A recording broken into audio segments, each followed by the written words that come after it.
कमल का cinema lovers इतने long time से वेट कर रहे थे, वो फाइनली आज आ गया है। क्योंकि बड़े पर्दे पर पुष्पराज लौट आया है। यानी Allu Arjun starrer most awaited movie Pushpa 2 आज थिएटर्स में रिलीज हो गई और फैंस में पुष्पा द रूल को लेकर जबरदस्त क्रेज नजर आ रहा है, क्योंकि बम्पर एडवांस बुकिंग को लेकर इस मूवी की खूब चर्चा हुई। अब ऐसे में अगर आप भी पुष्पा 2 को देखने का प्लान कर रहे हैं तो सबसे पहले हमारा ये रिव्यू जरूर देख के जाइएगा, जो आपको बताएगा कि सच में इस बार पुष्पराज फायर नहीं बल्कि वाइल्ड फायर है। पुष्पा नाम सुन के फ्लावर समझे क्या? फायर है मैं। हेलो फ्रेंड्स, आप सभी का आपकी खबर में बहुत बहुत स्वागत है और मैं हूं आपके साथ सुप्रिया सिंह।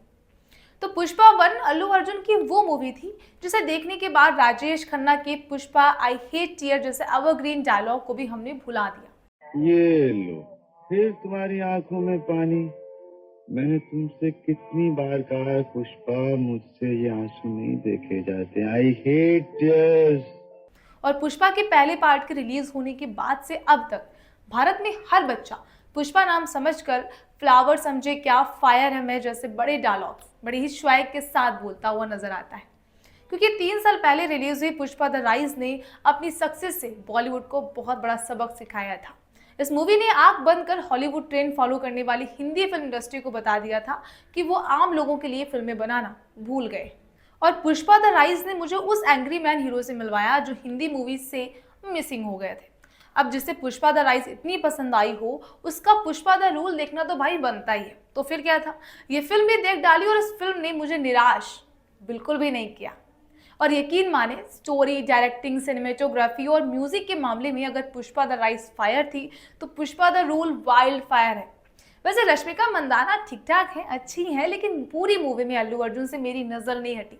और सच बताऊं तो साउथ की मूवीज से मुझे अक्सर ये शिकायत रहती है कि इन मूवीज में महिलाओं का सम्मान नहीं होता, लेकिन अल्लू अर्जुन और सुकुमार ने मुझे सरप्राइज दे दिया, क्योंकि इन दोनों ने इस मूवी में कुछ ऐसा कर दिखाया है जिसे करना किसी भी सुपरस्टार के लिए आसान नहीं है। लेकिन अल्लू अर्जुन ने वो हिम्मत दिखाई और इस फिल्म में जिस तरह से महिलाओं को सम्मान दिया गया है, तो मुझे लगता है कि हर साउथ के फिल्म मेकर को इससे कुछ सीखना चाहिए। ये एक शानदार मूवी है और इस फिल्म के साथ अल्लू अर्जुन ने इंडस्ट्री में एक नए ट्रेंड की शुरुआत कर दी।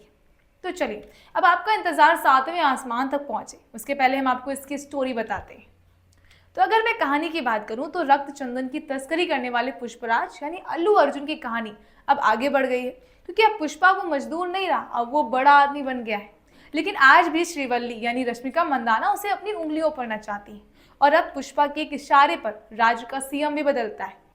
लेकिन उसके इस बिजनेस को लगा एसपी भंवर सिंह शेखावत यानी फहद फासिल का नाम का ग्रहण आज भी कायम है, जिसमें पुष्पा आगे आगे और शेखावत पीछे पीछे।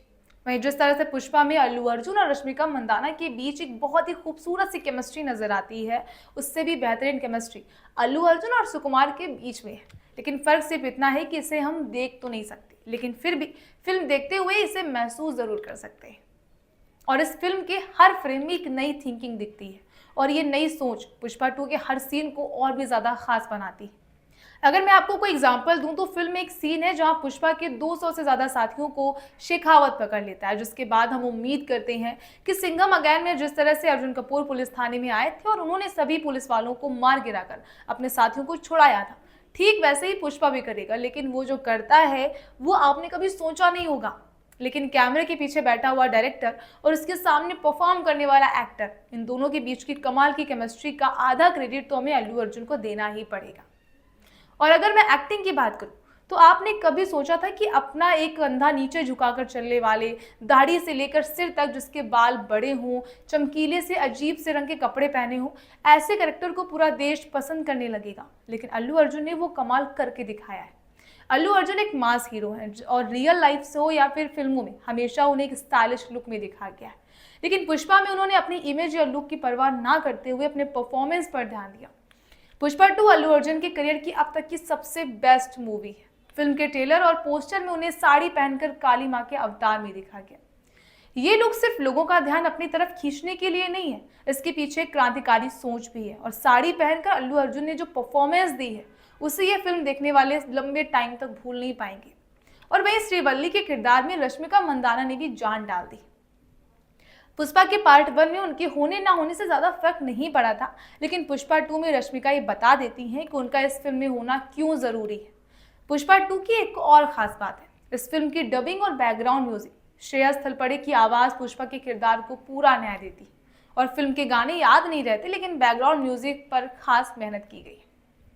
और अगर मैं अपनी बात करूं तो जब मैं रिव्यू के लिए फिल्म देखती हूं तो अक्सर मोबाइल पर मेरा नोटपैड खुला रहता है, क्योंकि मूवी में क्या इंटरेस्टिंग है, कौन सा अट्रैक्टिव डायलॉग बोला गया है, ये सब मैं अक्सर इस नोटपैड में लिख लेती हूँ। लेकिन अल्लू अर्जुन की पुष्पा एक ऐसी मूवी थी जिसे देखते हुए मैं पूरी तरह से भूल गई कि मुझे नोटपैड पर इससे जुड़ी कुछ बातें भी लिखनी है, क्योंकि 3 घंटे 20 मिनट की ये फिल्म पूरी तरह से स्टार्टिंग से लेकर लास्ट तक आपको कनेक्ट करके रखती है। एक पल के लिए भी आपको ये महसूस नहीं होगा कि आप बोर हो रहे हैं, और इस बात का क्रेडिट मूवी के डायरेक्टर सुकुमार को जाता है। और अब आते हैं कंक्लूजन पर, यानी पुष्पा 2 आपको देखनी है या नहीं। तो आपको बता दें कि पुष्पा 1 की स्टोरी लोगों को कुछ खास पसंद नहीं आई थी, और पुष्पा के मेकर्स ने इस फीडबैक को बहुत ही सीरियसली लिया था। उन्होंने अपनी स्टोरी पे काम किया, और पुष्पा 2 में वायलेंस तो है, लेकिन ये वायलेंस अपने आप को जस्टिफाई करता है। और 100 बात की एक बात कि पुष्पा पहली एंट्री पर इतना बवाल नहीं करती जितना दूसरी एंट्री पर करती। तो थिएटर्स में पुष्पा की दूसरी एंट्री हो चुकी है, और उसने क्या बवाल किया है, ये सब जानने के लिए आपको थिएटर की तरफ रुख करना ही होगा।